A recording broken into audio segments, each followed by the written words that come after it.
Finland has one of the best education systems in the world. So, as online teachers, how can we use that as inspiration to help make our online classes the best they can be for students? Stick around because I'm going to give you a kind of a quick debrief on Finland's education system and how we can use that as inspiration to help us meet students' needs as online teachers. Hey, I'm online teacher Allison, and I teach stay-at-home parents how to teach online so they can earn an income from home. When you are ready to get started teaching online, head on over to grab your free PDF download that will match you to the best platform for online teaching. You can grab that at onlineteacherallison.com/platform. As an undergrad in an elementary ed program in college, I was taught a lot about Finland's education system, and not like the bells and whistles, but it was always used as like that inspirational story of this is how great education can be. But what I wasn't taught is how I can implement that in my American classroom when things are so different. And I'm going to get into that in a minute about how my hands were so tied that it was almost impossible. So I want to first tell you a little bit about the Finnish education system so you can see how it differs from ours here in America. And then we're going to talk about how we can bring this into our online classroom and really meet students where they are. So the first thing you need to know about Finnish education system, we're going to start with the teachers so it can trickle down to the students, is teachers are so well paid and so highly respected. So when you think about teacher pay in the US, it is average, I would say. And when you think about the hours they put in, it's more than average.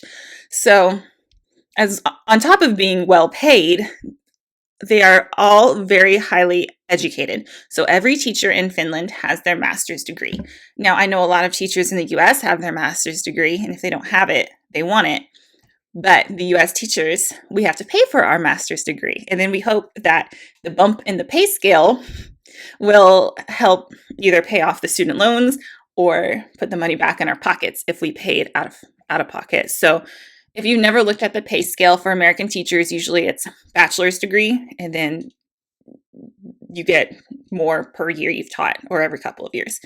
And then the next tier is if you have a master's degree, and then so you get a little more for having a master's degree, and then it kind of goes up, a master's degree and a few hours, a doctorate degree. So as you have more education, the pay does increase. The college is expensive no matter which way you look at it. But in Finland, the master's degree is subsidized. So the Finnish teachers don't pay for their master's degree. So right? If I had a free college degree, man, I'd have more than one bachelor's degree right now. So on top of being very well paid, they are so highly respected. Finnish teachers are respected as much as doctors and lawyers. So in the US, we have doctors and lawyers way up here in the respected scale, for the most part. There's those doctors and lawyers jokes, but American teachers are so low.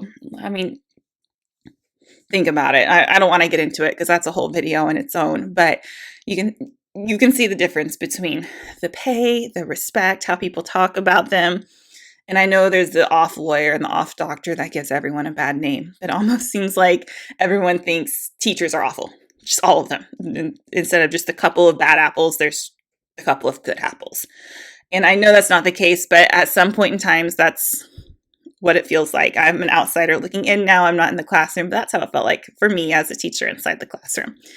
So Finnish teachers are so highly respected that there is no state testing. Finnish students take one standardized test their entire career and educational career, and that's when they're 16. And it's at 16 because once they hit 16, education is optional. They don't have to keep going if they don't want to. Where American students, they start taking standardized tests at third grade, and they have at least one every year until they're done. And it's just outrageous. So their curriculum in Finland is very flexible. So it's a guide, and it's saying like, this is what you can teach and how you can teach it.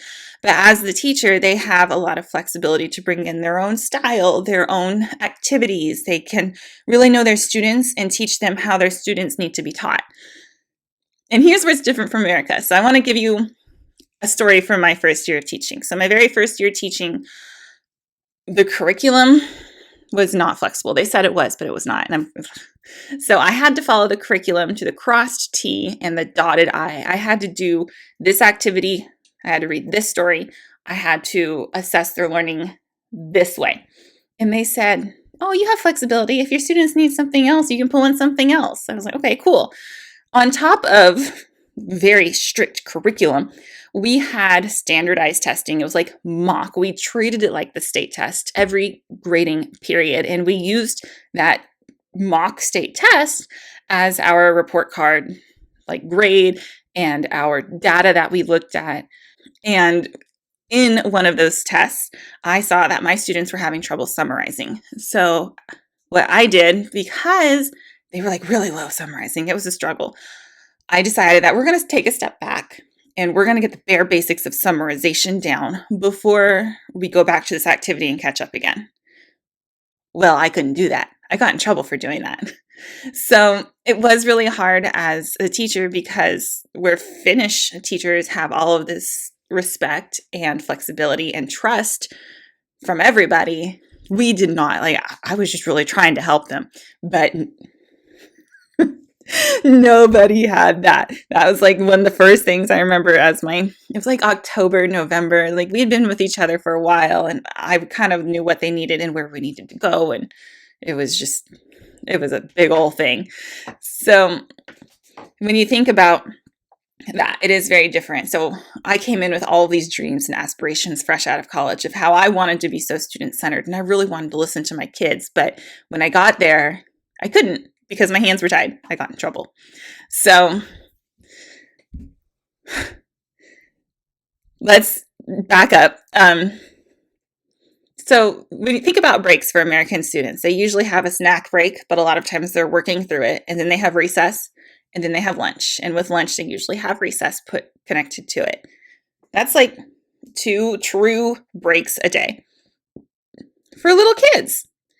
Now, you know their attention span. They have like whatever their age is. That's how many minutes of attention span they have. So 9-year-olds, they have 9 minutes of attention. And you're wanting them to work for hours upon hours. So here's where Finland is really cool. For every 45 minutes of learning, they have 15 minutes of play. Think about how many breaks that is in a day. I need those breaks, and I'm an adult. And there's a giant emphasis on outside and nature. So even though Finland's kind of a cold climate, they bundle those kids up, they go outside, and they learn hands-on in the mud, in the grass, in the leaves, in the rain. Like, I don't know about the rain, but there's such an emphasis on outside. Outside is so good for you, and I know I can do better about it and getting my sunshine. I don't like the cold. I know. So that's where I would have to improve as a Finnish teacher. So the emphasis on play and the breaks is, as a mom, and now I see my son needs those, and I wish that he could have that at school. And I know he won't. So it is something we have to consider as we're getting ready to send him off to his first full year, not next year, but the year after that. So in Finland, in America, let's start with America. For the most part, students get new teachers every single year, unless this teacher loops up with them. But in Finland, they have the same teacher for up to 6 years. How well would you know those students if you were with them for 6 years? And as an online teacher, you can have them for 6 years. So that's kind of where we're going with this. Sit tight, think of all these things. And now I want to talk about the graduation rates because they are so good. So in the US in 2021, that's the most recent data I could find, 85.3% of students graduated high school. In Finland, 93% graduated high school. And remember, education is optional after 16 in Finland. So in Finland, 66% of their students went on to some sort of further education program, whether it was college or vocational school.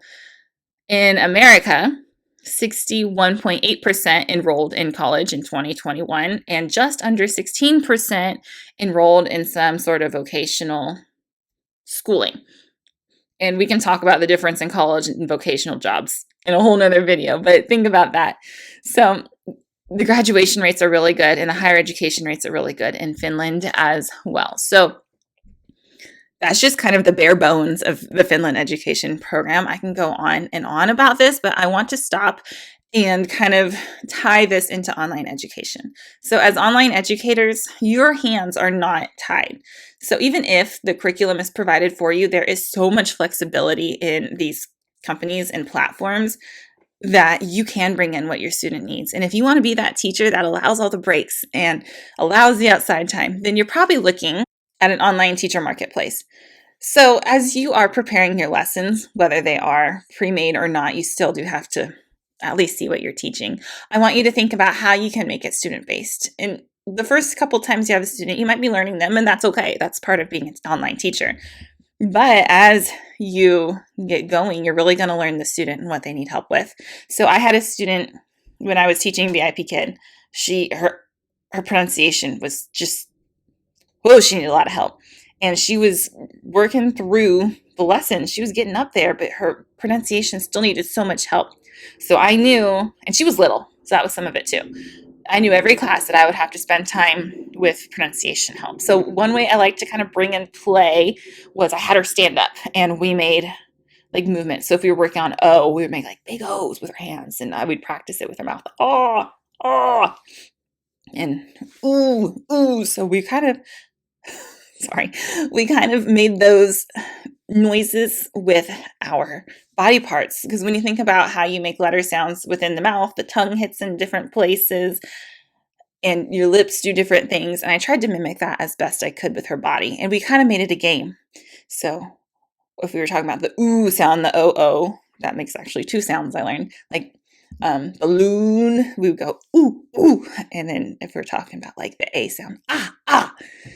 So we kind of made it a noise and we became monkeys. So if you can practice it and make it fun, that's how you can make it student-based, because there's no time for a 15-minute break when you're teaching a 30-minute class, but there is time to kind of gamify your lesson and make it fun without just totally going balls to the wall and getting off topic. So, and now let's talk about like marketplaces where you create your own lessons. And I know lesson planning seems daunting, and that's why I help teach that in my online course.